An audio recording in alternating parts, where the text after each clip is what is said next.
will keep on increasing over the years, and renewable energy. India has strength in renewable energy, including in solar power, and Saudi Arabia, of course, has huge reserves still. All this mix will continue for some years, and both sides will, I think, cooperate to expand the collaboration in the energy sector and investments. I think investments are very important, and we are looking for more investments. We already have a number of companies in Saudi Arabia who invested there, Larsen, Tugro and others. And so I think we will see more and more collaboration, investments, two-way investments, and this relationship is only going to go stronger. So it's a very important visit and signals a renewed trust to the bilateral relationship. Uday Pratap Singh, my colleague, is also joining us at this point in time. He's at the Ritz-Carlton in Jeddah. Uday, take us through what the atmosphere is like at this point in time. Though you are in Saudi Arabia, I can see a lot of Indians behind you hanging about in Ghagra and Joli. It seems to be Saudi Arabia, but the flavor for today is India.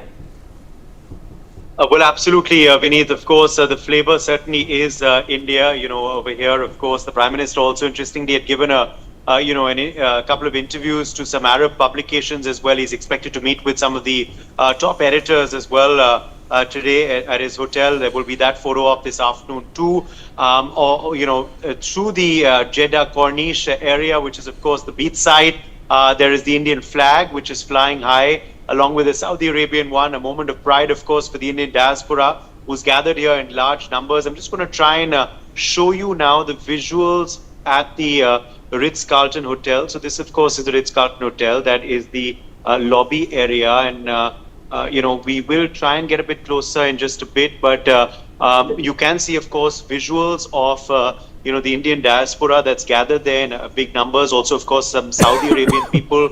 Also some cultural dancers there. As you can see, of course, that is the entrance of the hotel where, of course, the Prime Minister will be very, very shortly. Obviously, right now there is the SPG security, which is why we're obviously not going closer. But yes, the fact, of course, very clearly is that, there is going to be a moment, of course, for PM to meet with the Indian diaspora right now. But there's also more extensive outreach and interaction with them this evening at the Ritz-Carlton Hotel. That, of course, then will be followed by that 3-hour-long engagement with the Crown Prince Mohammed bin Salman of Saudi Arabia, the Prime Minister of the country, of course. That's going to be happening at the palace, at the Royal Palace, right here in Jeddah, when there will, of course, be the second Strategic Council meeting between both sides. Also, of course, the one-on-one between the two leaders, where a host of issues, some of which, of course, our guests have just spoken about, will be discussed, and then that will be followed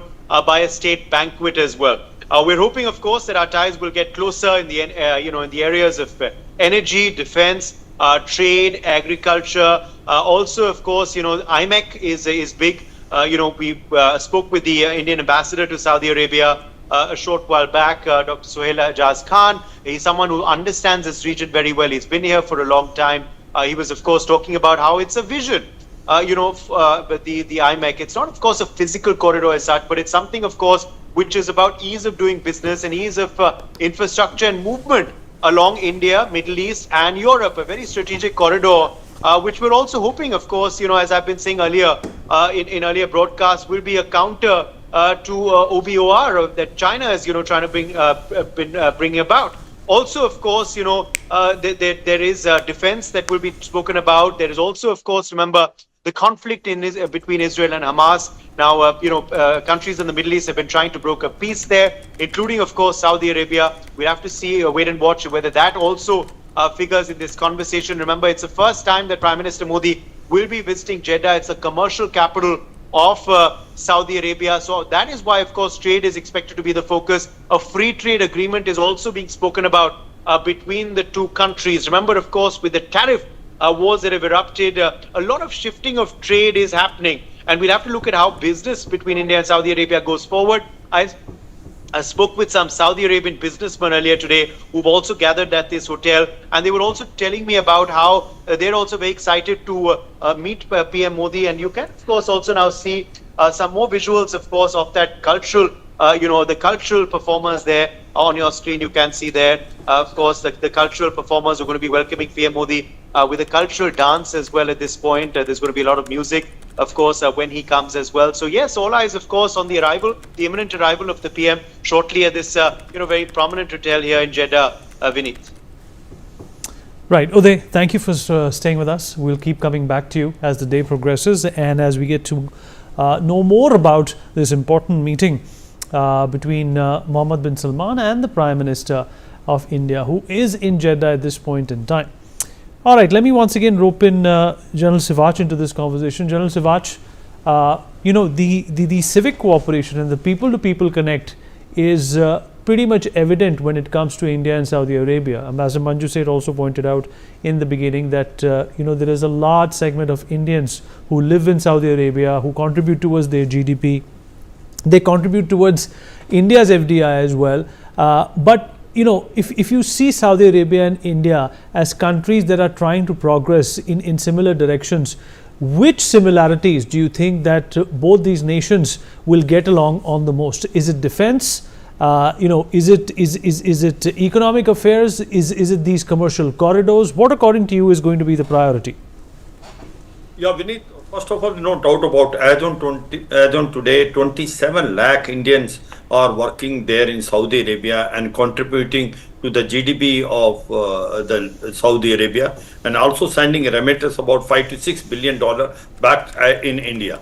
Now, as far as India and Saudi concerned, as on today, Saudi Arabia is a very important energy security provider. It is giving us energy almost about 25% of our need. There is no doubt our relationship are now growing, because as far as oil is concerned, it is not going to remain more than about 2 or 3 decades, and that Saudi also know, and therefore the focus is now shifting on economy.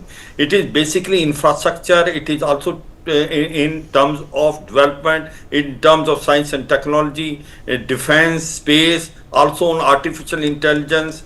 So now, as far as India and Saudi Arabia is concerned, we want that both the countries should able to invest in each other country. And India provide a huge market to Saudi, and Saudi focus is shifting basically in time to come from oil to economic activity. Now, as far as this India, Middle East, Europe economic corridor, this, as we discussed, that it was basically signed in G20 meeting, this proposal came. This is basically to counter the Belt Road Initiative of China, but this provides a huge opportunity for India, Middle East and Europe. This is the shortest route going from India to Middle East and then to Europe. And once it will be operational, 10 to 12% of the world trade will go through this. And you will find that the trade activity will be improving basically from India to Middle East and then going to Europe, and not only to 2-3 countries in Europe, then the whole Europe will be covered. And this got a setback after Israel, Hamas, Israel Houthi rebels, conflict, Israel-Iran relation which have strained. But India is now trying to push it, and again wanted that it should become a ground reality. Once India, Middle East, Europe economic corridor become a ground reality, it is going to be a game changer, and the focus will shift from oil to economy. And that's why we are saying we are going to become a strategic partner and an ally partner in defense also. There is a chance now coming on that India and Saudi Arabia will coordinate and cooperate and manufacturing, including your combat aircraft, combat helicopter, jointly in India. So I suppose now the focus is shifting from energy security to economic activity, especially in defense. Science, agriculture is another thing which is a place where we can collaborate. And since we provide them a huge market, there is a lot of chance for basically Saudi companies to come and invest. Remember that in G20 meeting, the diplomats of Saudi and UAE have also visited Srinagar, and they have promised to invest about 400 crore rupees in hospitality industry. So they are looking toward India. The relationship are there to stay. The relationship are of a strategic value. We want to also sign a free trade agreement with Saudi. I think that is also building up. Once we signed it, because as on today, our trade is about $43 billion. And this is of course, quite a good number, but India and Saudi wants it to increase to about $100 billion in another 2-3 years. And there's a lot of scope and lots of scope in to enhance the trade in terms of agriculture, defense, science and technology, also on artificial intelligence. This is the mantra. I suppose both the countries want to coordinate and cooperate. Right, just try to stop you. In fact, US Vice President JD Vance is currently delivering a speech at the Rajasthan International Centre. We're going to cut across to what he's saying. Welcomed into the Oval Office during President Trump's second term. And like President Trump, the Prime Minister inspires remarkable loyalty because of the strength of his belief in his people and in his country. Now, we're so grateful for Prime Minister Modi's hospitality as well as the reception that he and everyone else in this country have given us on this first trip for me to India. This is my first time visiting the birthplace of my wife's parents, and she's, of course, in the front row there. There you are, Usha.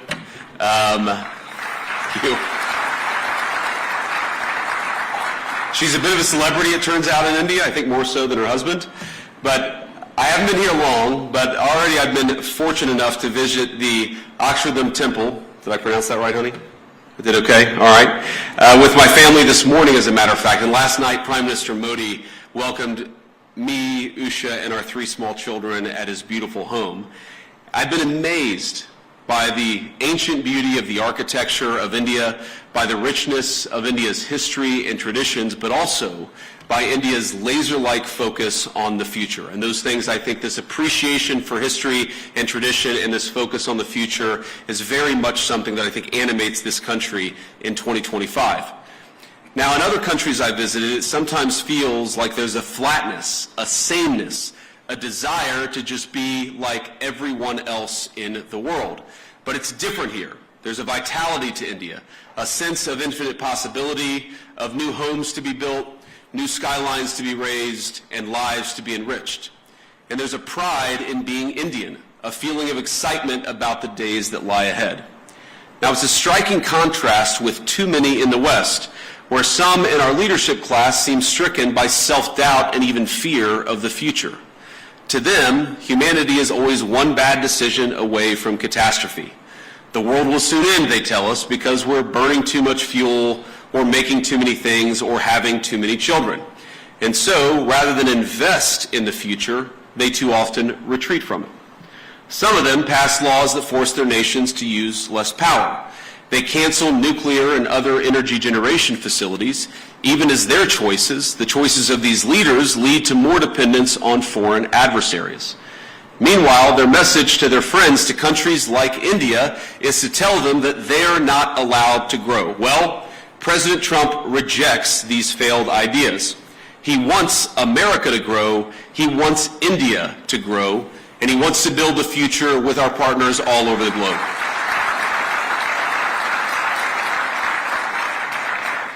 And when I look at this audience, or when I visit this incredible country over these last couple of days, I see a people that will not be held back. Now, the most profound responsibility I believe that all of us have is not to ourselves, but to the next generation, to make sure we leave them with a better society than the one that our parents and our grandparents gave us. And this is the world that America seeks to create with you.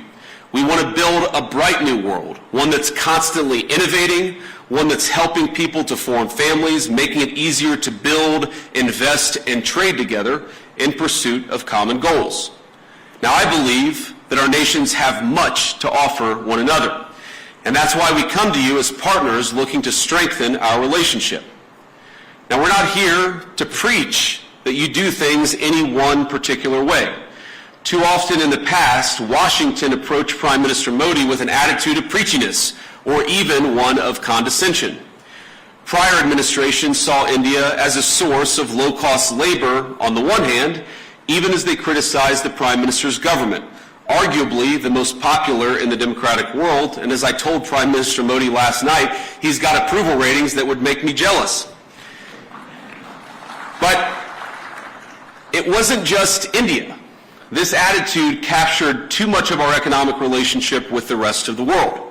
So we shipped countless jobs overseas and with them our capacity to make things, from furniture, appliances, and even weapons of war. We traded hard power for soft power, because with economic integration, we were told, would also come peace through sameness. Over time, we'd all assume the same sort of bland, secular, universal values, no matter where you lived. The world was flat after all. That was the thesis, and that was what they told us. And when that thesis proved false, or at least incomplete, leaders in the West took it upon themselves to flatten it by any means necessary. But many people across the world, and I think your country counts among them, they did not want to be flattened. Many were proud of where they came from, their way of life, the kind of jobs they worked, and the kind of jobs their parents worked before them. And that very much includes people in my own country, the United States of America. Now, some of you are aware of my own background. I actually didn't plan to talk about my background at all until last night at dinner, while my children mostly behaved. We gave them an A- for behavior with the Prime Minister. The Prime Minister said, I have one request.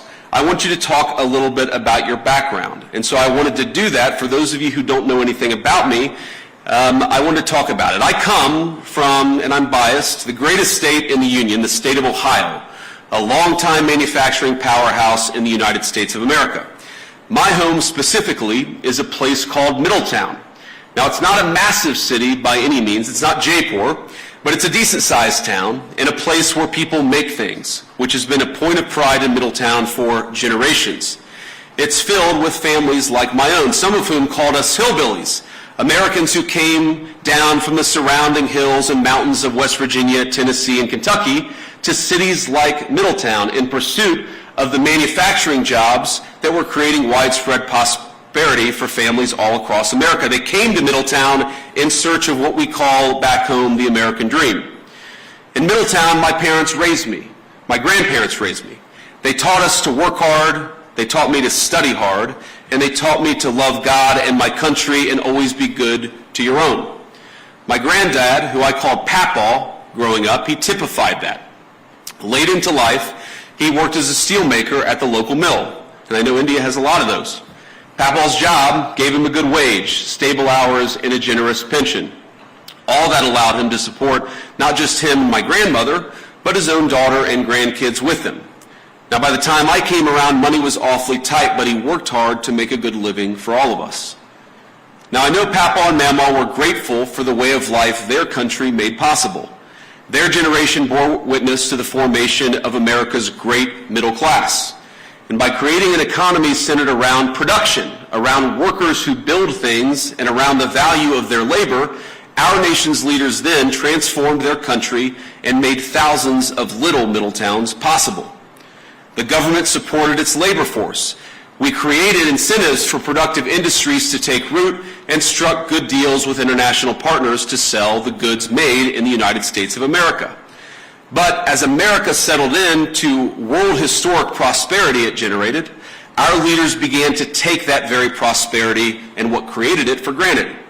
They forgot the importance of building, of supporting productive industry, of striking fair deals, and of supporting our workers and their families. And as time went on, we saw the consequences. In my hometown, factories left, jobs evaporated, America's Middletowns ceased to be the lifeblood of our nation's economy. And the United States, as it became transformed, those very people, the working class, the background of the United States of America, were dismissed as backwards for holding on to the values their people had held dear for generations. Now, Middletown's story is my story, but it's hardly unusual in the United States of America. There are tens of millions of Americans who, over the last 20 or so years, have woken up to what's happening in our nation. But I believe they woke up well before it's too late.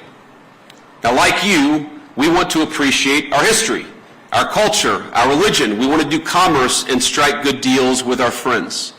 We want to found our vision of the future upon the proud recognition of our heritage rather than self-loathing and fear. I work for a president who has long understood all of this, whether through fighting those who seek to erase American history or in support of fair trade deals abroad. He has been consistent on these issues for decades. And as a result, under the Trump administration, America now has a government that has learned from the mistakes of the past.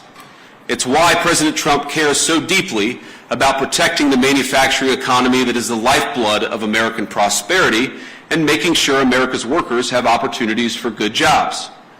As we saw earlier this month, he will go to extraordinary lengths to protect and expand those opportunities for all Americans. And so today I come here with a simple message. Our administration seeks trade partners on the basis of fairness and of shared national interests. We want to build relationships with our foreign partners who respect their workers, who don't suppress their wages to boost exports, but respect the value of their labor. We want partners that are committed to working with America to build things, not just allowing themselves to become a conduit for transshipping others' goods.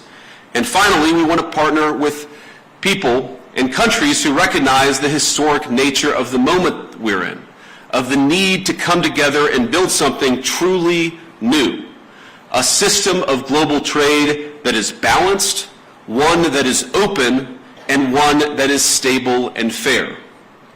Now, I want to be clear, America's partners need not look exactly like America, nor must our governments do everything exactly the same way. But we should have some common goals, and I believe here in India we do, in both economics and in national security. And that's why we're so excited. That's why I'm so excited to be here today. In India, America has a friend, and we seek to strengthen the warm bonds our great nations already share. Now, critics have attacked my president, President Trump, for starting a trade war in an effort to bring back the jobs of the past, but nothing could be further from the truth. He seeks to rebalance global trade so that America, with friends like India, can build a future worth having for all of our people together. And when President Trump and Prime Minister Modi announced in February that our countries aim to more than double our bilateral trade to $500 billion by the end of the decade, I know that both of them meant it. And I'm encouraged by everything our nations are doing to get us there. As many of you are aware, both of our governments are hard at work on a trade agreement built on shared priorities, like creating new jobs, building durable supply chains, and achieving prosperity for our workers. In our meeting yesterday, Prime Minister Modi and I made very good progress on all of those points. And we were especially excited to formally announce that America and India have officially finalized the terms of reference for the trade negotiation. I think this is a vital step. Thank you.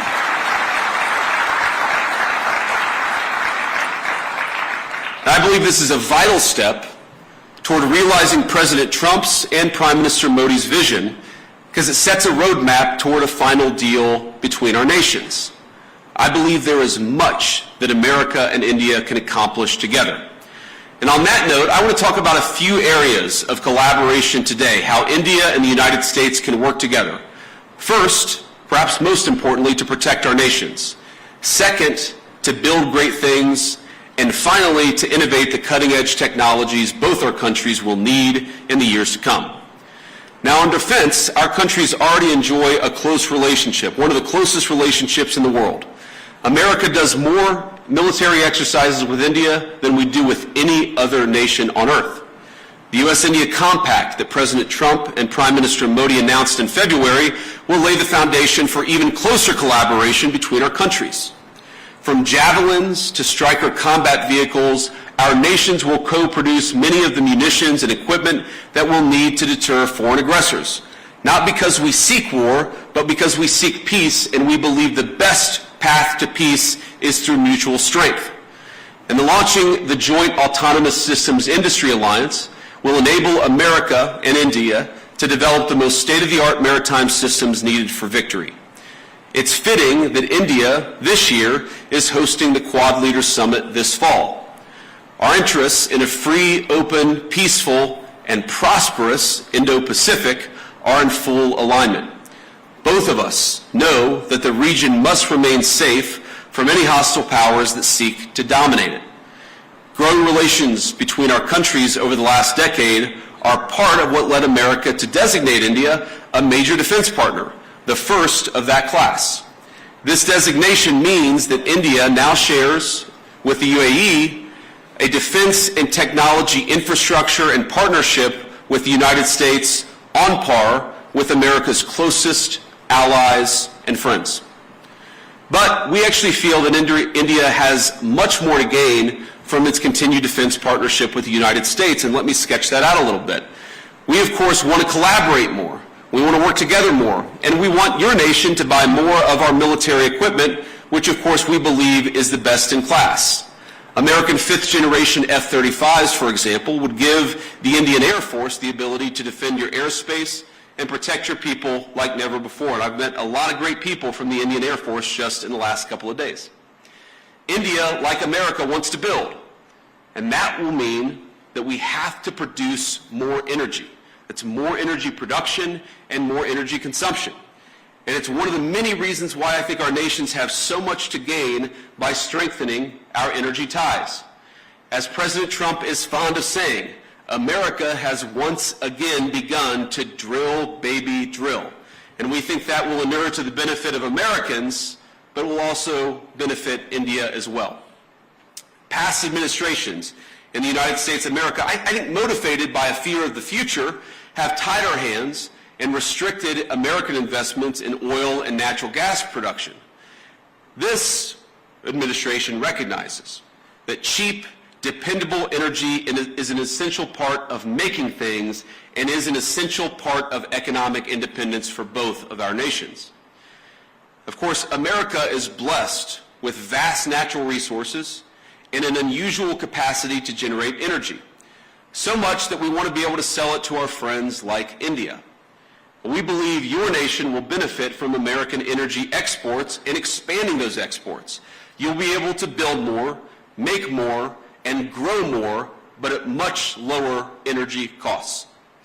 We also want to help India explore its own considerable natural resources, including its offshore natural gas reserves and critical mineral supplies. We have the capacity and we have the desire to help.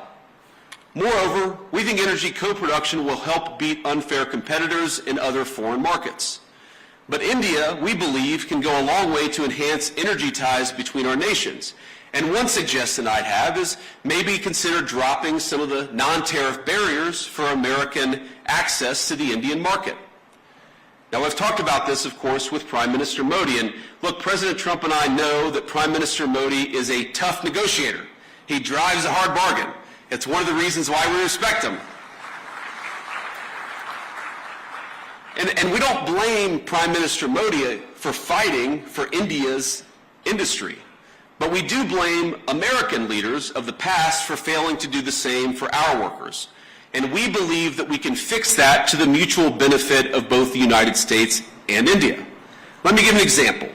American ethanol, we believe made from the finest corn in the world, can play a tremendous role in enhancing our partnership.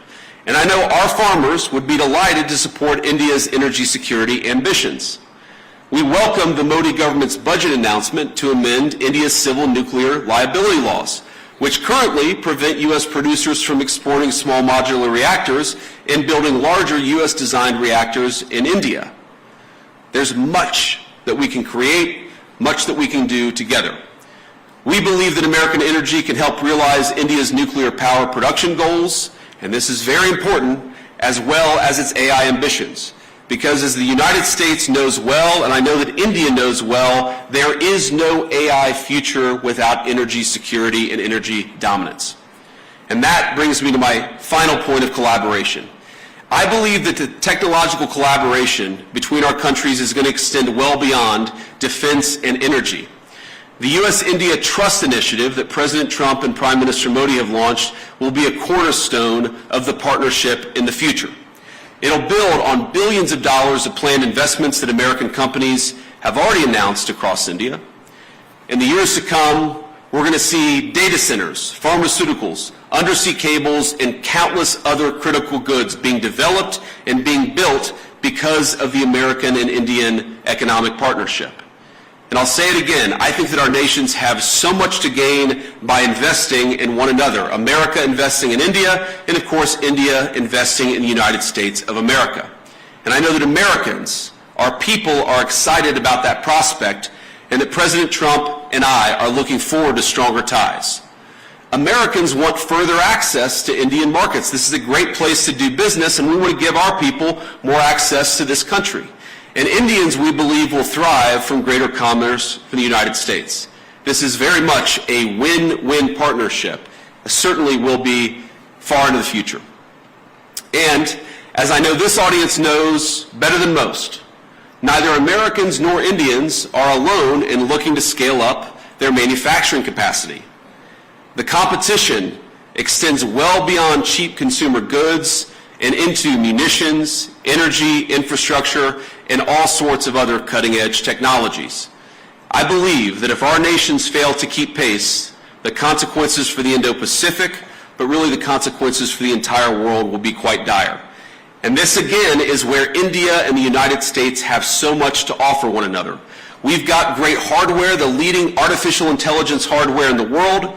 You have one of the most exciting startup technology infrastructures anywhere in the world. There's a lot to be gained by working together.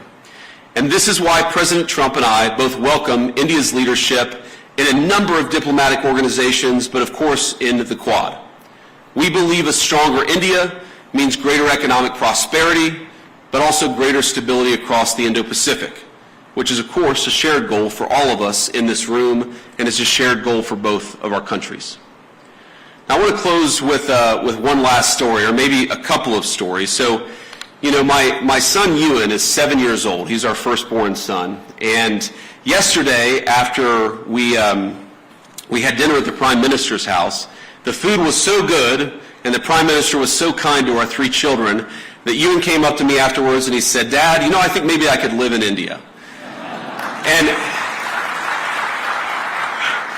But I think after about 90 minutes in the Jaipur Sun today at the Great Palace, he suggested that maybe we should move to England. So you take the good with the bad here.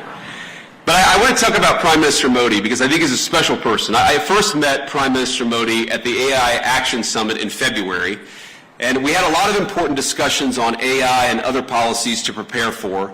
The Prime Minister also managed to figure out that my son Vivek was actually turning 5 years old on the trip. This was in Paris just a couple of months ago. So think about this. Amid a huge international policy conference, he took the time to stop by where I was staying, wish our second son, Vivek, a happy birthday, and even bring him a gift.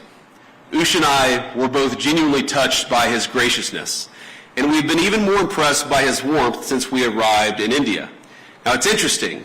Some of you may know that when you're a politician, your kids spend almost as much time in the limelight as you do, and the great things about kids is they're brutally honest. They're brutally honest with everybody, whether you want them to be or not.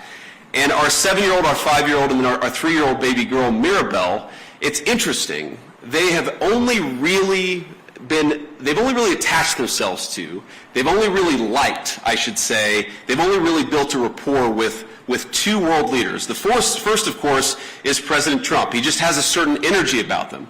But Prime Minister Modi, it's the exact same thing.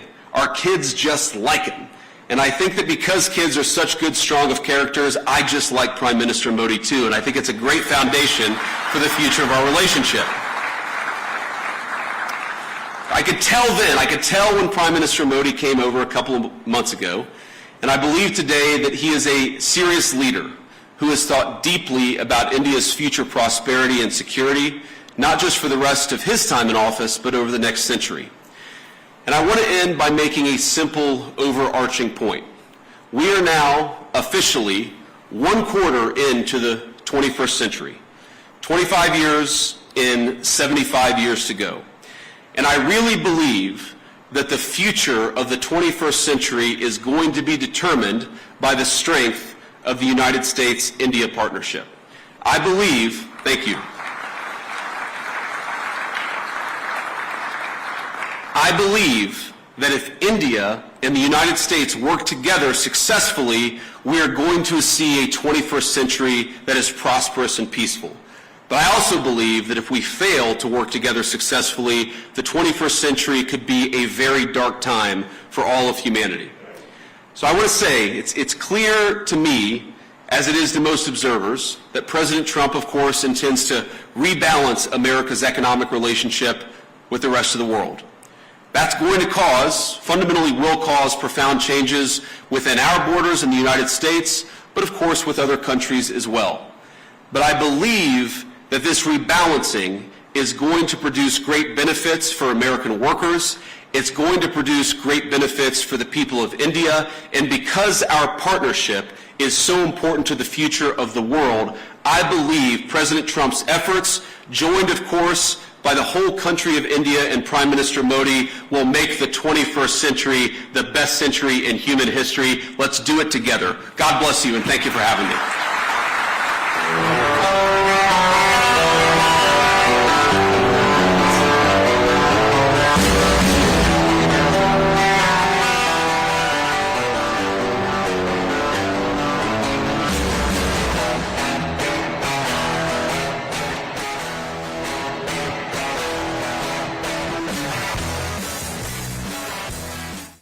All right, the US Vice President JD Vance expressing his pleasure at being in India, and of course touching upon a variety of things and stressing upon the importance of the Indo-US relationship and how it's likely to define this century. Those are visuals coming in of the Prime Minister when he arrived in Saudi Arabia. Remember that the Prime Minister is in Saudi Arabia for a couple of days, and he was welcomed in a very, very grand style, if we can call it that. Fighter jets escorted his aircraft into Jeddah, which is the commercial hub of Saudi Arabia. Those are visuals coming in of the Prime Minister landing in Jeddah. Ria Dwivedi, my colleague, is joining us on the broadcast to give us more details about this. Ria, the Prime Minister obviously has been looking forward to this trip, and with the agendas that we have been discussing on NewsX, it's pretty much clear that Saudi Arabia is as big and as important, a friend as the United States. Yes, Vineet. Right now, we also have with us my colleague Uday Pratap with us at the Saudi Arabia. He's currently over there.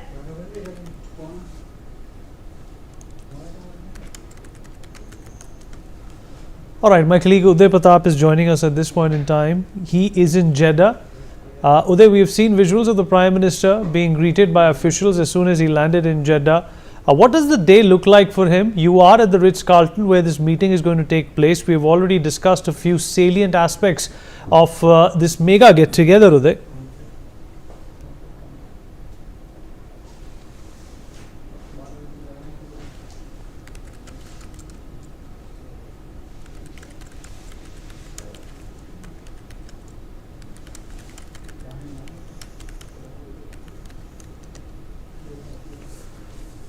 All right, we'll have Uday with us momentarily, but those are fresh, latest visuals coming in of the Prime Minister being greeted by the high-profile Saudi delegation as the Prime Minister lands in Saudi Arabia, the second largest city in Saudi Arabia. Remember that the Prime Minister is looking to sign a number of agreements, 6 to be exact. Ria is also joining us once again to give us more details about this. Ria? All right, Vineet, when we're talking about the live visuals that are coming in, Prime Minister Modi has arrived in Jeddah. This visit is really crucial because this is the first time an Indian leader, especially a Prime Minister, has arrived at the commercial hub of Saudi Arabia, Jeddah, in 4 decades. And we've seen that Prime Minister Modi was warmly welcomed by the Crown Prince Mohammed bin Salman. And there's key pacts when we're talking about the 6 agreements that are set to be signed. And there's a huge focus on defense, trade agreements. Obviously, Prime Minister Modi, before departing, he also stated that this visit plays an important role in strengthening strategic partnership between the two nations, and Prime Minister Modi's visit plays a very important role also in the fact that he'll be interacting with the Indian diaspora over there, and that plays a very important role. There's a huge Indian population in Saudi Arabia, and this visit comes after Crown Prince of Saudi Arabia and the Prime Minister welcomed Prime Minister Modi to Saudi Arabia. There will be a huge discussion even on energy collaboration and also trade agreements. And when we are talking about Prime Minister Modi's visit, Earlier, when we have seen before he entered the Saudi Arabia airspace, there was a special gesture that a fighter planes from Saudi Arabia escorted Prime Minister Narendra Modi's plane as it entered Saudi airspace. And now we see those visuals on your screens when we're talking about Prime Minister Modi being welcomed, and there's a huge diaspora over there that is ready to welcome and interact with Prime Minister Narendra Modi, and 6 agreements are expected to be signed, which covers areas like space, energy, health and advanced technology. And this visit aims to strengthen India-Saudi strategic partnership and further the India-Middle East-Europe economic corridor project. And when we're talking about that, well before this, Prime Minister Modi is also slated and he has also said that he's looking forward to interact with the Indian diaspora in Saudi Arabia. Over to you, Vinny. Right, and Ria, there are 6 agreements also to be signed today, and we are also getting to know that the Hajj quota is also something which is going to be on the Prime Minister's priority list. What can you tell us about that? Yes, Vineet, there's 6 agreements that are set to be signed in concerns related to space, health, trade agreements, energy collaboration, and also when we're talking about Hajj quota, that's something that's on the table as well. We have seen earlier that the ministry has also talked about the Hajj interaction and discussions over that. So the quota discussion is also on the table, but the 6 agreements, they are going to be playing a very important role. We know earlier when we have talked about Prime Minister Modi's visit, Prime Minister Modi also had a special interview with the media outlet in Saudi Arabia. He spoke with Arab News where he talked about how... All right, Ria, what we're going to do is we're going to take a break right now, but we'll continue our rolling coverage of the Prime Minister's high-profile visit to Saudi Arabia. We'll be back after these short breaks.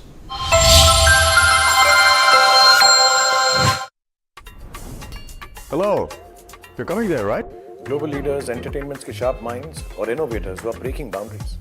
Music हो, cinema या live performances, past, present or future icons, सब यहीं मिल रहे हैं. This isn't just about entertainment. The biggest deals, investments, collaborations, this is where they happen. The Prime Minister himself is sitting down with industry leaders, shaping global policies and partnerships. Really, नए platforms, बड़े collaborations, a global audience. It's about breaking boundaries and taking creativity to places we never imagined. Exactly. This is where ideas become reality. The biggest stage, the sharpest minds, I'm definitely in.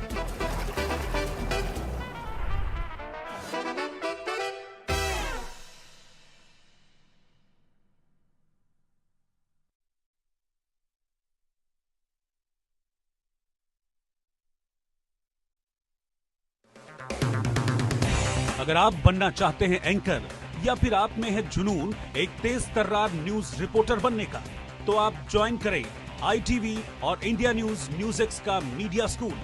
ITV next media international school का course आपको मौका देता है देश के दिग्गज anchors के साथ काम करने का। ITV next media international school में आप बेहद नजदीकी से देख पाएंगे किस तरह से ITV नेटवर्क के दिग्गज पत्रकारों की टीम दिन रात खबरों पर काम करती है।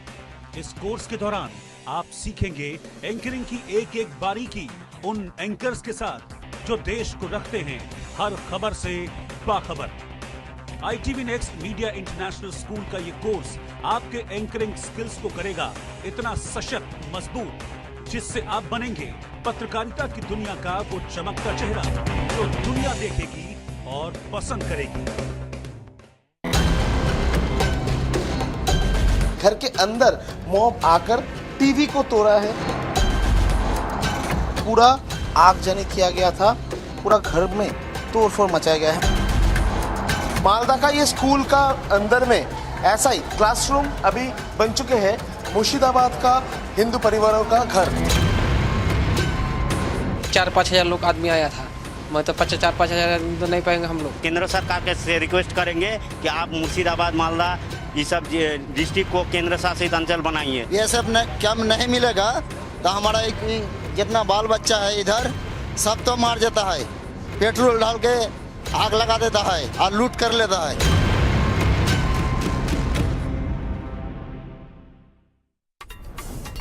Hello. You're coming there, right? Global leaders, entertainments के sharp minds और innovators who are breaking boundaries.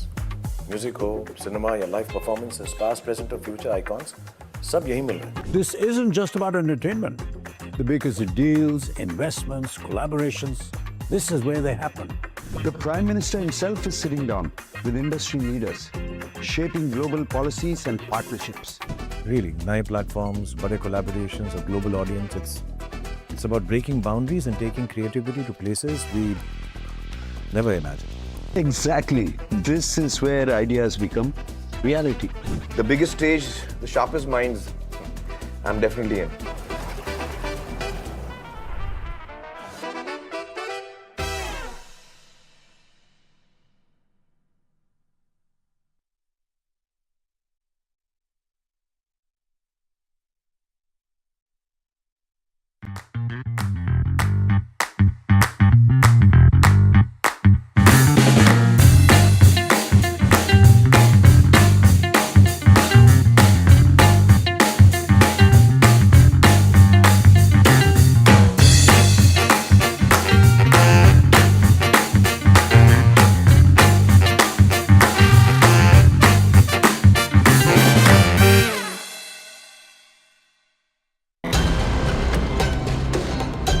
घर के अंदर मॉब आकर टीवी को तोड़ा है, पूरा आगजनी किया गया था, पूरा घर में तोड़फोड़ मचाया गया है। मालदा का ये स्कूल का अंदर में ऐसा ही क्लासरूम अभी बन चुके हैं मुर्शिदाबाद का हिंदू परिवारों का घर। 4-5 हजार लोग आदमी आया था, मतलब 4-5 हजार तो नहीं पाएंगे हम लोग। केंद्र सरकार के से रिक्वेस्ट करेंगे कि आप मुर्शिदाबाद, मालदा ये सब डिस्ट्रिक्ट को केंद्र शासित अंचल बनाइए। ये सब कम नहीं मिलेगा तो हमारा जितना बाल बच्चा है इधर सब तो मार देता है, पेट्रोल डाल के आग लगा देता है और लूट कर लेता है।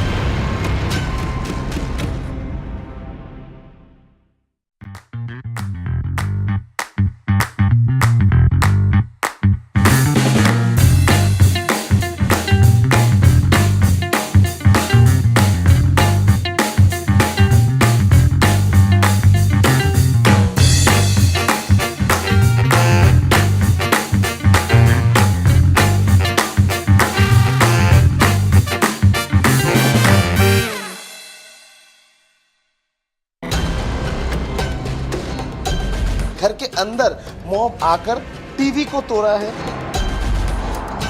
पूरा आगजनी किया गया था, पूरा घर में तोड़फोड़ मचाया गया है। मालदा का ये स्कूल का अंदर में ऐसा ही क्लासरूम अभी बन चुके हैं मुर्शिदाबाद का हिंदू परिवारों का घर। 4-5 हजार लोग आदमी आया था, मतलब 4-5 हजार तो नहीं पाएंगे हम लोग। केंद्र सरकार के से रिक्वेस्ट करेंगे कि आप मुर्शिदाबाद, मालदा ये सब डिस्ट्रिक्ट को केंद्र शासित अंचल बनाइए। ये सब कम नहीं मिलेगा तो हमारा जितना बाल बच्चा है इधर सब तो मार देता है, पेट्रोल डाल के आग लगा देता है और लूट कर लेता है।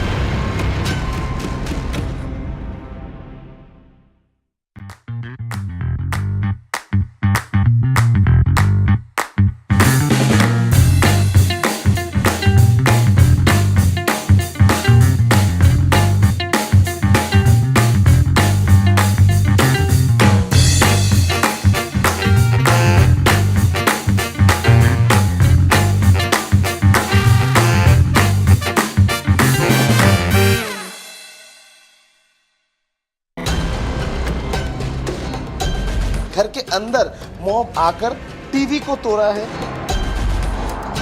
पूरा आगजनी किया गया था, पूरा घर में तोड़फोड़ मचाया गया है। मालदा का ये स्कूल का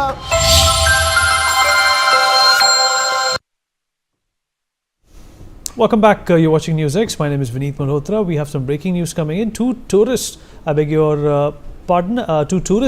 were injured after suspected terrorists opened fire on them in Pahalgam area of South Kashmir's Anantnag district. The area was immediately cornered off by security forces who rushed to the spot following this incident. Further details are still awaited, but my colleague Ajay Jandal is joining us. He's our bureau chief in Jammu. He's going to give us more details about this incident. Ajay, what more can you tell us about this?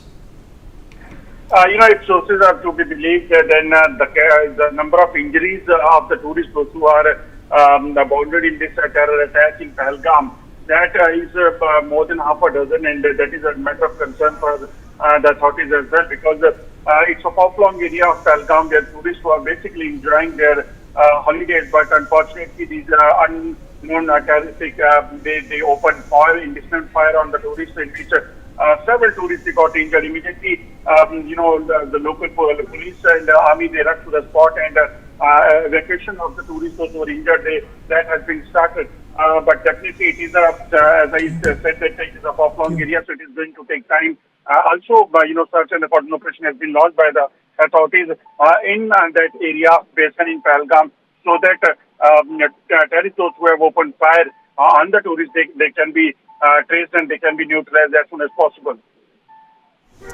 Ajay, appreciate you joining us. Thank you so much. We'll keep coming back to you for further details on this encounter and incident. Moving on, India and the US are making progress in negotiating a bilateral trade deal after a meeting between Prime Minister Modi and Vice President JD Vance in New Delhi. India and the US have finalized the terms of reference outlining the roadmap for negotiations of the proposed bilateral trade agreement. And this was according to a statement which was issued by the US India conglomerate. And the US also said that the significant progress has been made in negotiations for a mutually beneficial bilateral trade pact. As Prime Minister Modi and US Vice President JD Vance held wide-ranging talks. The goals include initiatives to drive transformative change across key pillars of cooperation, increasing market access, reducing tariff barriers, and negotiating a robust set of additional commitments to ensure long-term benefits. Let's talk about this with our guest. Joining us on the show is Mithali Nikore, economist, Mr. Robindra Sachdev, foreign affairs expert with us on the show, Ambassador Bhaswati Mukherjee, former diplomat, also joins us on the program, and Dr. Jaydeep Bhattacharya, president of the CDPR, is also joining us on the show. Ambassador Mukherjee, ma'am, I will begin with you. Well, when it comes to the Americans and Indians indulging in trade and other talks, let us not forget that this relationship is mutually beneficial. As much as America wants to be fair when it comes to tariffs towards every country, they also understand that when it comes to options and on procuring goods and markets throughout the world, they don't have any choice but to deal with India. Definitely, I'm very heartened by the news that there is such positive progress, and it would really seem that unlike other countries, we have been able to engage with the Americans so that the strategic partnership, the special strategic partnership that we enjoy with the Americans is not affected. Apart from that, the positive dynamics emanating from the US Vice President's visit, the various pictures that came of him and his family meeting our PM, it goes down very well within Indian audience because we are a very family-oriented nation. And it actually caused, I think it gave JD Vance and his family a huge publicity blitz all over India, whether it's social media or television channels, etc.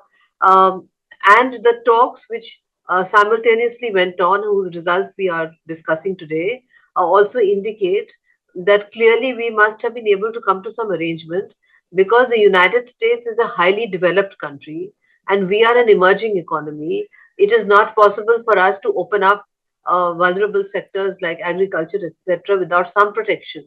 So we must have worked out some protective barriers which are acceptable to the Americans to whatever extent we would know the details, to the extent that it does not create a precedent when we discuss similar trade deals with other developed country blocs, for example, the EU, where we always say that the concessions that we ask are normal because we are an emerging economy, and a highly developed bloc of countries or a highly developed country cannot expect an emerging country to give the same kind of non-tariff barriers as they can, because they are far ahead of us.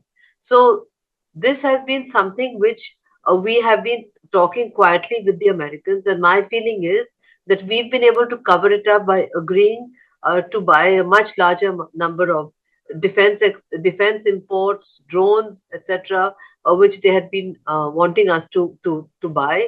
which would then compensate them, so to speak, for what they perceive as unfair trade practices or trade barriers. Moreover, it is also very important that these discussions have rattled the Chinese, because there were several pieces today in Chinese social media and also in our newspapers where the Chinese are complaining that the Americans are trying to make hay while the sun shines, trying to destroy the Chinese economy and make favorable deals with countries, China's neighbors, which is not acceptable to China, and that they won't accept such unfair deals happening all around them. Which means that China would have thought that they would be able to do what the Americans are doing, which is the Americans are finding other markets so that they can make up for the fact that they are boycotting Chinese goods. So the Chinese obviously wanted to do the same, and they have used bullying tactics, I'm told, on Malaysia, which hasn't worked. They tried to bully the Vietnamese, which hasn't worked. In the meantime, trade talks between US and Japan and US and South Korea are also at a very advanced stage, like with India. So these are very interesting side developments taking place. Where I see we have a renowned economist on our panel. I'm sure she'll tell us more.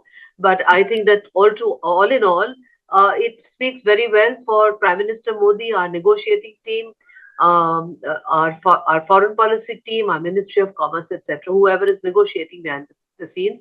And also my compliments to the Vice President of US and his family. This is the first time that US Vice President has come since 2013. Kamala Harris refused to come. We invited her twice. She never came. And Vance and his wife and his children have, I'm not exaggerating, charmed India and all Indians. They were too cute yesterday on television with the peacock feather and everything. This is just the kind of thing that goes down very well in Asia, because we are family-minded people here in Asia. And I think that itself must have helped to smooth the atmosphere for the trade talks which followed the week. Dr. Bhattacharya, how do you view, in fact, if you heard what JD Vance had to say just a few moments ago, he's oozing of positivity, he's oozing of, this promise that both these countries share. And he went on to say that, we are almost a quarter into this century, and the rest of the century is going to be defined how America and India plan to get along. Absolutely. I think the body language, the choice of words of the Vice President of US has been very, very positive. However, before I go into any depth, I would also like to note that every time there is a US President or Vice President coming to India, there are terrorist attacks that happens in parallel, just to derail and capture attention away from economy between US and India, and this has been happening consistently. So it's a shame that while we're having such positive conversations with the Vice President, there is terrorist attack going on in Jammu and Kashmir. Having said that, coming back to the point that you were referring to, yes, there's a lot of positivity, and yes, things have got off on a positive note, with a framework for the negotiations being put into place. Now, that itself does not mean that moving forward there will be an ease in getting the final deal in, because the devil lies in the details. There is a lot of perceived non-tariff trade barriers that US has, and that US feels that India has. There's a whole issue of agricultural products. It's sensitive for US, it's sensitive for India. US would like to export their agricultural produces. We cannot afford to expose our farmers to the imports coming from US, which is highly mechanized agriculture, which we cannot and our farmers cannot afford to have. And therefore, we are at a disadvantage. There's also the question of the large trade deficit that India has. Almost 40% of the total trade between India and US, there is a trade deficit in favor of India. Now, to change that in the short term is going to be a challenge. Also, India believes strongly that services market for India needs to open up in US. There are a lot of non-tariff barriers, in fact, even tariff barriers on service export through extra charges on the visa. And there is a similar view from US side on India that Indian services market is not opened up. US law firms cannot practice in India. US accounting firms find it difficult to practice in India, and so on and so forth. So even on the services side, which is booming, there are charges and counter charges in terms of how much India is allowing US to do trade in, and the other way around. Then there's a whole tricky issue around intellectual property rights, specifically on pharmaceuticals. So big pharma in US is a very powerful force, and they would like to, India to comply to their kind of patent approach, which we had actually agreed upon. Product patent is something we had agreed upon, but there is a stronger IP protection that they want to put in, which will impact the generics as we move forward, and hence that becomes a point which India will find very difficult to cede, and there will be a lot of pressure on the American government by the big pharma to open up the Indian market and kind of stop the Indian players from being as active and as big as they are right now. Similarly, technology, digital trade, the whole issue around flow of data, that India should not have data localization laws. Now that will be sticking out very, very strongly, and US pushed by the big techs again will push India towards having removing the data localization laws that India has. And so, it will not be an easy path forward, but I think the good news is that everybody has agreed to move forward in a constructive manner. So the hope is that we will have light at the end of the tunnel very, very quickly. My guess is there will be an early harvest to the trade agreements, and there will be a set of products which will be easily accepted on both sides. And then the more dreary negotiations will continue after that. There will probably be a 9-10 months period by which the entire trade negotiations will get done, but with a phase of early harvest and then the subsequent products being added to it. Okay, Mithali, your assessment of a lot of emotion being spent at this point in time between the leaderships of these two nations, but the fact of the matter is that this is all perhaps under the realm of diplomacy, and the ground reality when it comes to tariffs, when it comes to deportations, when it comes to student visas, when it comes to the H-1B visa, when it comes to other problems, even pharmaceuticals for that matter, is a different story altogether. How do you think a balance should be struck between this heartfelt, emotional rhetoric between these two countries and the harsh realities on ground? No, absolutely. And, if we think about it, I really agree with Ambassador Mukherjee when she talks about the fact that, for JD Vance, this has actually been a great opportunity to showcase his own, statesman-like demeanor and persona, because he's also visited other countries, in the last few months. And this is the first time, in a way, he's kind of broken out and had this image of his own and Indian. this warm Don't forget that his wife is Indian. Exactly. So that's the point, right? He's cashing in on that Indian connection. So he's playing to the gallery. And playing to the gallery, but this helps the Indian economy also in many ways, because at the end of the day, when you're approaching such a negotiation, you've already built a rapport. There's a clear North Star that the Prime Minister Modi and President Trump had worked out in Prime Minister's visit when he visited Washington, even before these tariffs were announced. The $500 billion trade volume that or value rather, that has to be worked out between the countries. Where is that going to come from?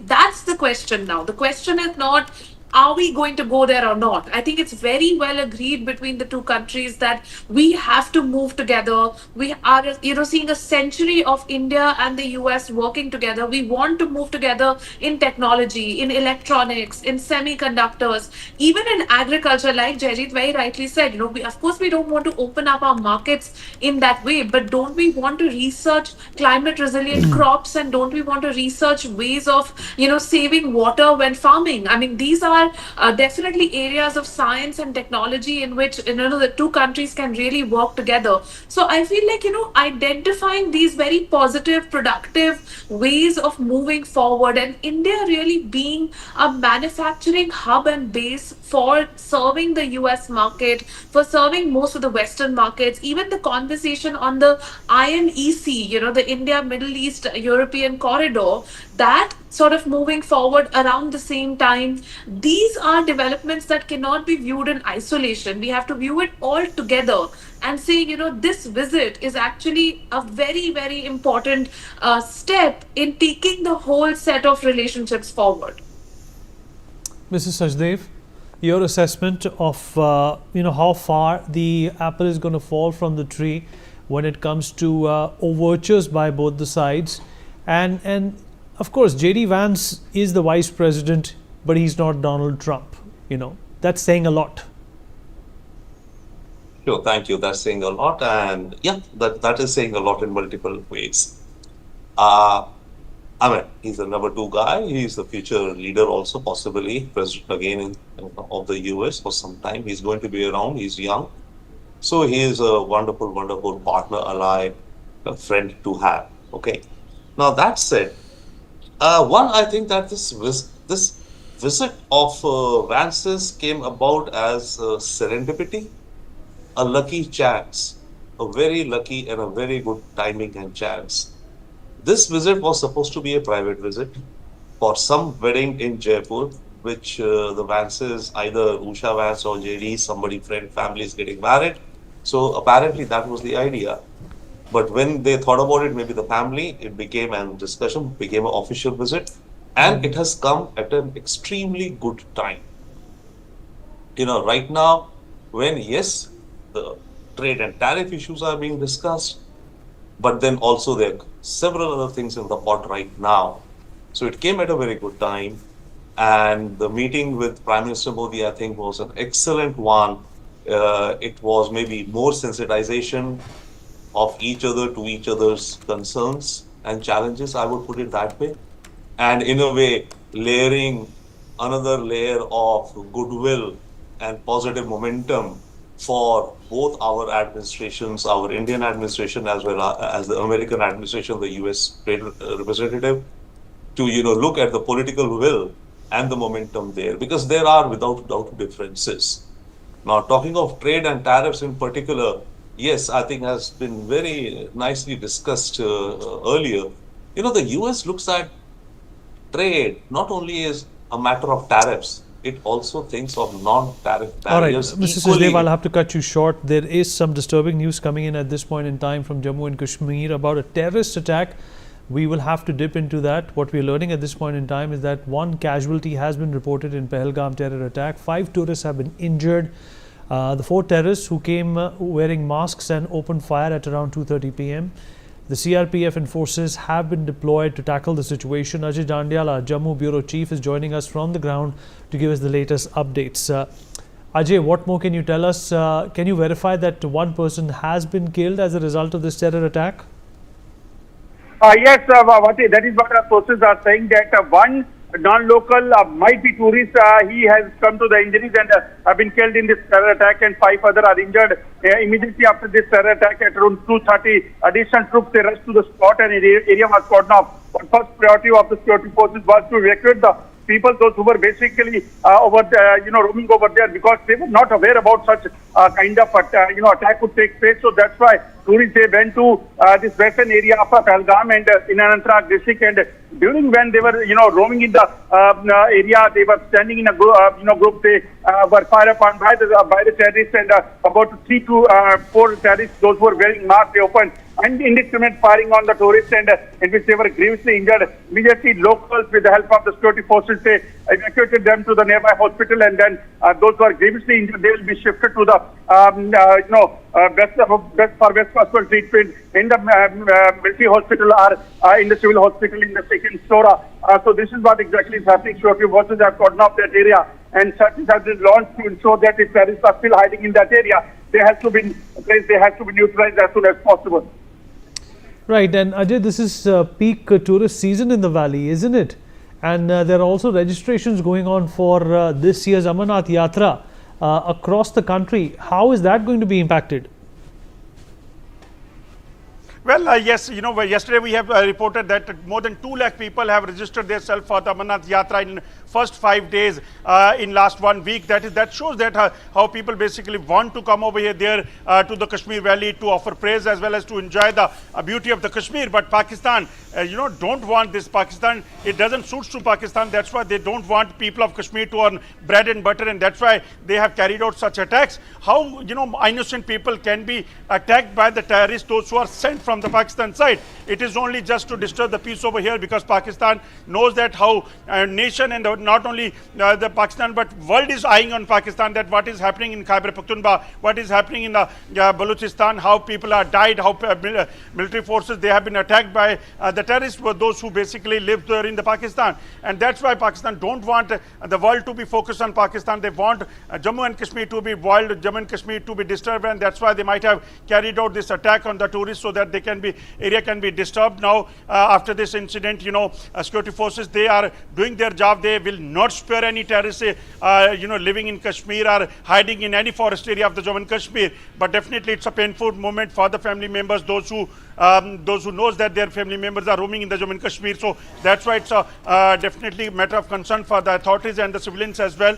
But now authorities are on the job, the security forces are on the job to ensure that every single terrorist hiding in that area in Basin, in Pahalgam, they have to be traced and neutralized as soon as possible. Ajay, we're also learning that these terrorists are wearing camouflage outfit at this point in time.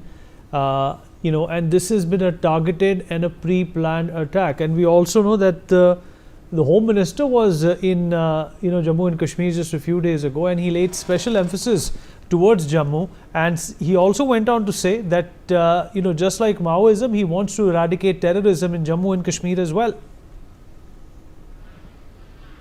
Yes, you rightly said. During Home Minister's visit to Jammu and Kashmir, he conveyed the ground forces that they have to ensure that every single terrorist present over here in the Jammu and Kashmir, they has to be neutralized as soon as possible, and that's why that meeting was conducted. And after that meeting, we have seen that number of anti-terror operation was launched, and 5 terrorists was gunned down, 2 in Kathua and 3 in Kishtwar as well. And even today, operations are going on. But these kind of dirty tactics of Pakistan, basically to using terrorists to carry out attacks on the civilians, those who are innocent, those who are not carrying any weapon or anything in their hand, they have been targeted. That shows that how Pakistan basically wanted to disturb peace over here. And other thing is that terrorists basically, they were wearing the camouflage, and that's why they were wearing mask and camouflage, which basically indicates that if somebody is wearing camouflage, he can be a security forces personnel as well. So that's why it might be the reason that the people was not having any suspicion on these movement of the suspected people, and when they opened fire on the civilians, then they only came to know that they are the terrorists. And but unfortunately, till then they were able to basically target enough number of people over there in the Basin area of the Pahalgam. So that's why now the operation is going on to ensure that these terrorists will not be spared. But definitely those who are injured, those who have lost their life, they are the victim. They have faced the heat in Pahalgam terror attack. Just stay with us. Colonel V.K. Shahi, defense expert, is also joining us on the broadcast to give us more details about this. Colonel Shahi, this is obviously a disturbing attack which has come up in the valley. What do you think is going to happen now? This is obviously something which has been a less regular affair now after the abrogation of Article 370, but it is still something which needs the attention by the centre.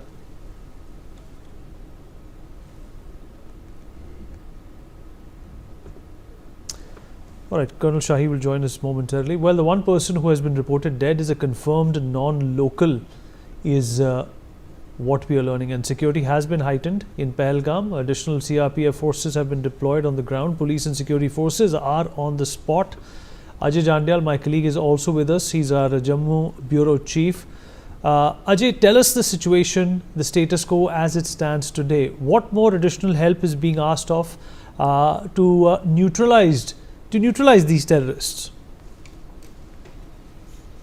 Enough number of security forces have been pushed in over there in the western area of Pahalgam, because it's a forest area behind that tourist destination where this attack was carried out by the terrorists. So security forces, they are ensuring that that area has to be properly cordoned off, and then they have to do the searches. But priority definitely is to evacuate all the people from that location, because if still terrorists are hiding in that location, they could once again be a threat to the security to the civilians' life over there. So that's why the priority is to evacuate all the people, those who are sitting over there, those who are living over there for their during their holidays. But also that local has to be removed from that area so that terrorists can be neutralized. As I told you, that it is a vast forest area where they have basically carried out attack.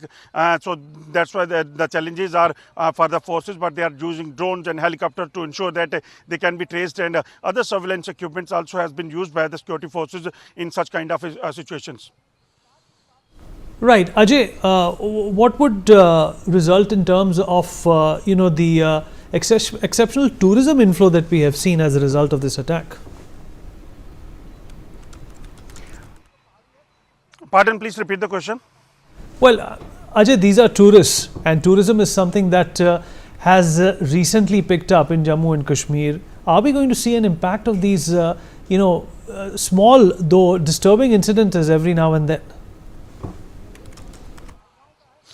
But definitely such kind of incident makes people concerned about such kind about terror attacks. So that's why there are possibility that it could result into decline in the tourism in the Jammu and Kashmir. It happens in the past as well. So definitely it can happen. But as of now, till it's very too early to say anything about this. That how much decline in the tourism will be seen in the coming time. That is definitely tough, but the thing is that such kind of terror attacks which resulted in casualty to the civilians' life, and especially to the tourist life, that also could impact the tourism in the Jammu and Kashmir, and automatically it is going to impact the common masses of the Kashmir, because they are the real people, the beneficiaries of this tourism in the Jammu and Kashmir. Because we have seen that after the COVID-19, when world over people were not able to survive, the businessmen were not able to survive, it is only Jammu and Kashmir where more than 2 crore people have visited during the tourism season in last year. That indicates that how people basically wanted to come to the Jammu and Kashmir. They want to enjoy the beauty of the Kashmir, and that's why they were coming here. And even before the holidays started in the summers, we can see that how tourists basically are coming. But when these kind of dirty tactics of Pakistan starts, when they they attack such innocent people, those who are coming here for the bread and butter of the civilians as well, that is something which is definitely a matter of concern, and people of Kashmir will not spare Pakistan for such incident in Jammu and Kashmir. Right. Ajay, we'll keep coming back to you for more. This is a major terrorist attack. We are getting into a very small break. We'll be right back.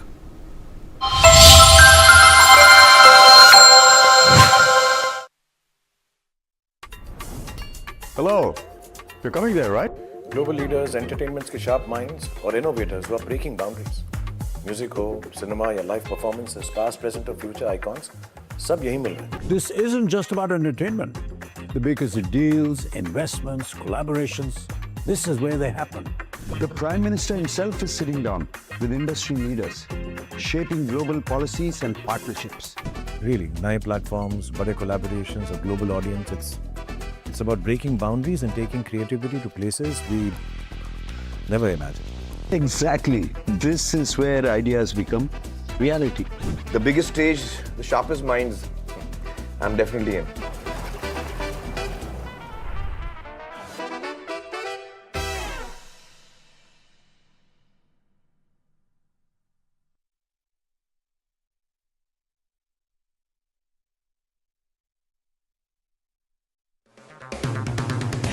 अगर आप बनना चाहते हैं anchor, या फिर आप में है जुनून एक तेज तर्रार न्यूज रिपोर्टर बनने का, तो आप ज्वाइन करें ITV और इंडिया NewsX का media school. ITV next media international school का कोर्स आपको मौका देता है देश के दिग्गज एंकर्स के साथ काम करने का।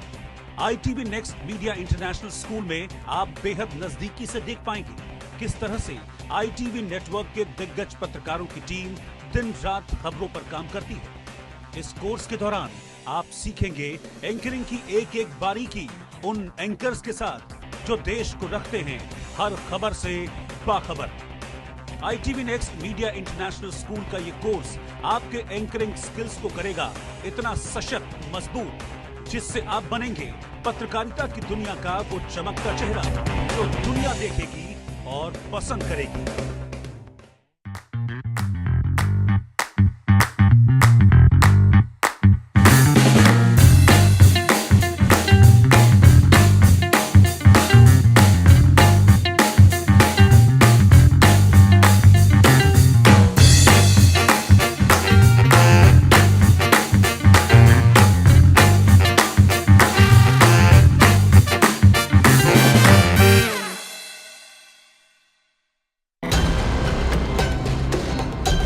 घर के अंदर मॉब आकर टीवी को तोड़ा है। पूरा आगजनी किया गया था, पूरा घर में तोड़फोड़ मचाया गया है। मालदा का ये स्कूल का अंदर में ऐसा ही क्लासरूम अभी बन चुके हैं मुर्शिदाबाद का हिंदू परिवारों का घर।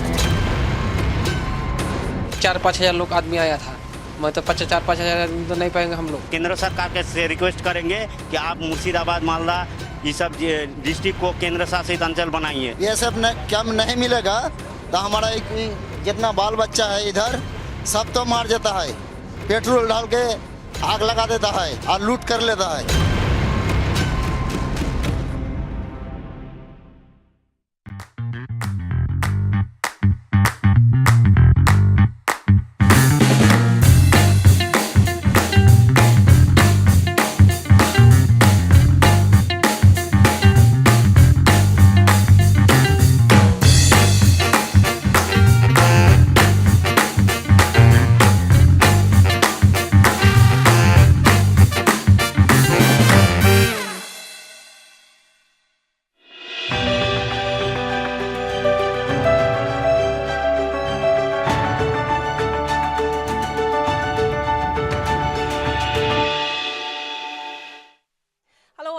Sharma, and I am at one of the most iconic jewelry stores in the country. This is in Jaipur. This is the Gem Palace, and joining me from the Gem Palace, the person who is in charge, who's running the show for the last several years, is Samarth Kasiwal. Thank you very much, Samarth. And Thank you, it's a privilege for me because you know, the legacy of more than 170 years, and the family and its association with making jewelry goes back, I think, maybe 300 years ago as well. 1700s is when the royal courts decided to bring your family into the business of making jewelry for the royal family. Just tell me in brief. I know the legacy is something that the entire country is proud of, and you are proud of as well. But if you could just, in a synopsis, share with me how this legacy has been brought to the position that it is in today. Hi Megha, thank you so much. So, you know, this family business now currently is run by me, my cousins, and then I have my uncles as well who are involved. But our family was initially invited in 1727 by Maharaja Jai Singh, and his concept of the city of Jaipur was to create the city of art and culture. And when you have people from all walks of life, all sorts of different arts coming into a city, it becomes this creative sort of city. So in 1727, we were invited here. And ever since then, our family has historically been doing jewelry. Gem Palace itself was established in 1852. And that makes me the 5th generation in a family of jewelers. And I'm extremely proud. People who work with us are also generationally been working with us. So someone who's working with me now has his grandfather who's worked with my grandfather. So it's quite an incredible legacy to be a part of, and you know, it's something we really take great pride on. You have worked with your father, your grandfather. What is the learning that you have taken forward, you, your cousins, your family members who now run the business? So, you know, one of the most important thing which I think is true to me and my family, is my brother and all of us, is appreciating the beauty in doing work with hand. and just creating the pieces where you really, it's called labor of love, doing things with so much love and just really focusing on the inner details of pieces. That is one thing which we've learned from our ancestors, and that is exactly what the Maharajas would love in the past. If someone would bring them a piece of art of any sort and they would just be like pretty on one end but they're not focusing on the edges or the corners or the back, they would be disappointed and they would be like, you know what, I don't like it. But that was the mentality my ancestors had, where they were like, you know what, when we are creating a piece, we're going to make it beautiful from all the sides. So that is really what we enjoy doing now. That's, I feel, is a great backbone or like a great mentality to learn from, and kind of, something what I've taken from my... Talk to us about your clientele. It's not just, domestic consumers who come and buy jewelry from you. You have stores all across the globe. You send out a lot of your exports as well at time to time. What are your clientele's demands, and have you become more contemporary as years have passed by? Yes, we have. We have an entire collection which is very contemporary, which is very something even on a beach could wear. But at the same time, what we love doing in that is take this Mughal or old Rajput aesthetics in that. And our inspiration comes from the past, and the workmanship is still inspired by the intricate work of the past. Yet we are trying to create something which everyone can relate to, and even future generation relate to. Something my father used to say, which my brother Siddharth has told me, is that simplicity is for eternity. And if something you make which is pretty and simple at the same time is going to live forever. And that's why you take inspiration from things like nature, you take inspiration from the architecture you've grown up around. And yes, that's how the design language and the aesthetics come in. And people love that. I feel there's a loss of that in the world. People are just going for geometric shapes, and they're going for like very straightforward, here is an emerald, here is a earring, and we don't think jewelry is that. Jewelry should be an experience when someone's wearing it. It should be an experience when they're holding the piece in the hand. They should feel, wow, like what is this piece? Like how much thinking has actually gone behind making it. So that's what really thrills us. Okay, now, of course, the idea of me visiting Jaipur today was the fact that the Vice President of America, JD Vance, is in Jaipur. So, the global attention is over here in your city. Yeah. And like you said, there are a number of tourists, international tourists, and particularly Americans who flock Jaipur on a regular basis because it's a major tourist destination. What is the interest of American tourists who come to you? Is it traditional jewelry that they enjoy more, or do you custom make jewelry for their requirements? It's a bit of both. One thing I absolutely appreciate about the American tourists who walk into our doors is they love the art side of jewelry. I feel there is a lot of thinking when it goes to like how I'd say modern contemporary buying of jewelry in India. It's either about it should look big, or it should be about what's the value, how much is the emerald and stuff like that, which is something I don't usually see with Americans. Americans are a lot about, wow, that's some real artistry you've put into this work. I love it. And that's what really gives us the thrill, as I had said initially. So when they walk in through the door, they would appreciate traditional artwork, they would appreciate contemporary artwork, they would appreciate all sorts of artwork. I mean, jewelry is that they look at it at a different view. They would own this piece and think of it in a great way like that, and they relate it to their experience of being in Jaipur, which is a magical city in itself. So, absolutely. Okay, and talking about how this current tariff situation is across the globe, and India is no exception in getting impacted by it. How does the jewelry industry get impacted by it, and has that impacted your trade with your American customers? Yes, definitely, because as we were talking earlier, I was mentioning that this is the tail end of our season. I mean, it's almost the end of our season, the tourist season being when the cooler months are, the winter season. And, this is the time when you're actually focusing on exports and buying more gold and creating more things. Because of this global fluctuation with, this uncertainty as to what's going to happen, the gold prices have skyrocketed. And I know it's part of the raw material, but it really, when in the months when you are not looking at local business, like people walking through your doors, rather you sending your jewelry out, it really causes an issue when you're buying such expensive gold. So definitely it's impacted, and I know there's a 90-day pause going on, which is not a full-time solution. There needs to be negotiations and it needs to be sorted.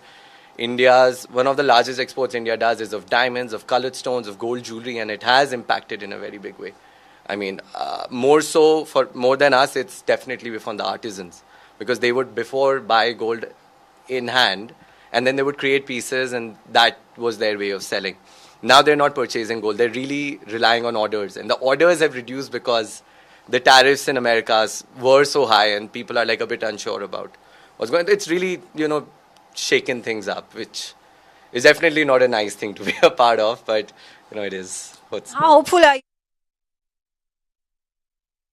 negotiated between India and United States of America that it is going to be a balanced deal that is going to be mutually beneficial for both countries, and particularly when it comes to the gem industry, the jewelry industry? See, definitely there needs to be a deal. I understand President Trump's mentality towards how there's unfairness in the trade, but the deal has to be done because the equilibrium is only hit when the whole world feels that there is a benefit going on in bilateral trade. Definitely gems and jewelry industry, America is a huge market for us. Not just for me, I feel a lot of the end products end up flying in America. So we would want the deal, but never to have India on the losing end. I totally believe in Prime Minister Modi doing a great job making sure that it is not an unfair deal of any sorts.